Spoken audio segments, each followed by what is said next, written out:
Hey everybody, how's it going? Welcome back to the channel. Zombie Soundwave here, and today I wanted to talk about the new Delta Force game. This is going to kind of be a review, but it's not going to be a traditional review. I don't really have a rating to put on the game, and also I wanted to be upfront and talk about how I'm only going to really be looking at the warfare mode on this review. I might come back and do the extraction mode, like a part 2 to this review or something like that in the future. But yeah, right now we're just going to focus on the warfare mode. So we're going to jump straight into this review, and I'm going to start with, I think overall it's a good title. There are the obvious, pluses and negatives to it, positives and negatives. So to begin with, for one of the positives, obviously, is it's a free-to-play game, and it's, a fairly good-looking game. It doesn't look as good as Battlefield 6, and I think that's one of the major issues with it currently is, I think if this game had come out, pre-Battlefield 6 on consoles, it might be a different story, but right now, knowing that Battlefield 6 is on the horizon is kind of affecting, its place in the console space. But yeah, I think it's a pretty game overall. Plus, if you're someone who is more into hero shooter aspects and having actual abilities, that's something that this game has over Battlefield 6.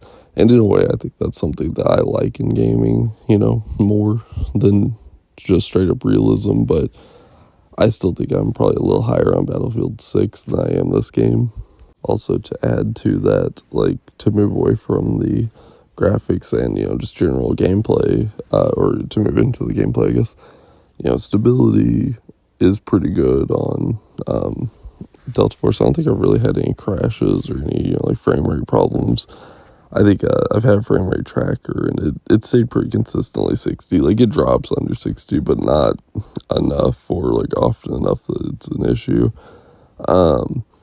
But, really, one of the biggest issues I had with it, I guess, is just kind of the default sensitivity. When I started playing it, I don't know, something about the sensitivity wasn't very good on console. And I feel like typically, I always have to kind of dial in sensitivity, but sensitivity is pretty easy to dial in on console. And I don't know, something about Delta Force, it just seems like even now, I have the sensitivity in a much better place, but it still feels like it's not, perfect.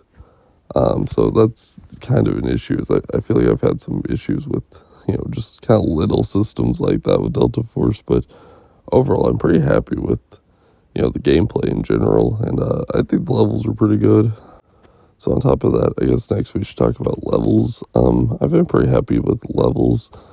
I have just actually kind of started playing that Blitz mode they got added. It's a limited time mode, and I think Blitz has been pretty fun. They have a map, I think it's Cranked. It's the kind of deserty town level, and it's a really fun map. That's actually my favorite map of the Blitz mode. There's also a level called Shafted, I believe. And that map I don't love. I've really liked most of the maps in the game, so I was a little disappointed whenever I got into that map, and I kind of saw that it wasn't as good of a map as I was hoping for. Something about the tight knit, enclosed place, it just doesn't seem to work very well for some reason. I don't think it's just that though, because even the Cranked map still has pretty, I feel closed pathways and stuff, so I don't really know what's happening on the Shafted map. I just think I don't know. Yeah, I'm just not 100% sure, but maps overall have been pretty good in the game, so I don't really think maps are a negative or anything. It's just that one map, I kind of feel like maybe it needs either a rework or, I don't know, something needs to change with it. I guess we should next talk about weapons. The weapons in the game feel great. I, again, have had some issues with, the sensitivity on, controller and stuff, but overall, I think the weapons feel really good. I think the weapons feel pretty varied, going from, different assault rifles, and then especially to the different, an assault rifle versus an SMG. But yeah, I've been using, a lot of different weapons, but like I think the M4A1 works really well. I just actually started using the P90. I think the P90 feels pretty good with some of the attachments I put on it. And I've used many more weapons, and I think that they all feel pretty varied and pretty good overall. A lot of attachments, a lot of different ways that you can change the gameplay. I think you can even put on, I keep meaning to test this, but I think you can even put on like a bunch of flashlights or a bunch of lasers and have that impact, your gameplays in the different ways that, works, like, using the flashlight as like a blinding method. So yeah, overall, I think the weapons feel pretty good. Maybe even more variety than even like what I was feeling in Battlefield. I would have to kind of like go back and I think play Battlefield 6 again, and with that like in mind now to kind of get a sense of how I feel about that now. But yeah, I think Delta Force does a pretty good job of making the game, or the gunplay, varied. Using a sniper is very different than using an assault rifle, which it should be that way.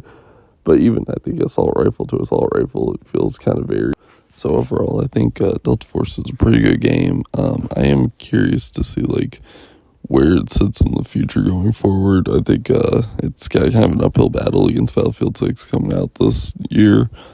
But yeah, I'm interested to hear like what you all think about Delta Force. I'm pretty high on it. I didn't really feel like I could give it a review score yet. I think it's still kind of, I don't know, in a weird place for me. I like it a lot, but I don't think I love it, and I just don't really know where to put it. And after playing it, Battlefield 6 just a few weeks ago, before the console launch of Delta Force, I'm just having a harder time, like, really knowing, like, where I would rank it right now. But yeah, overall, though, it's a free-to-play title. I think it's definitely worth your time to, at least jump in and see if it's something you're interested in. And I think it's something that I'm going to be playing for, the next few weeks. I don't know if it's a game I'm going to ultimately stick with for, months to years, but I think it's going to be fun for right now until, some more games come out in the fall. But yeah, thank you so much for watching this review. If you're interested in, hearing any more of my opinions on this, leave, your opinions in the comments, or you can ask any questions in the comments, and I'll try to get back as soon as I can. And yeah, also let me know if you're interested in me talking about the Extraction side. I'm hoping to maybe stream some of the Extraction gameplay either today or tomorrow. And yeah, maybe we can do a part 2 to this review on the Extraction side. But yeah, thanks again so much for listening, and yeah, let me know if there's any way that I can make these reviews better, or if you have any other questions, and I will catch you all in the next one. All right, peace out, everybody.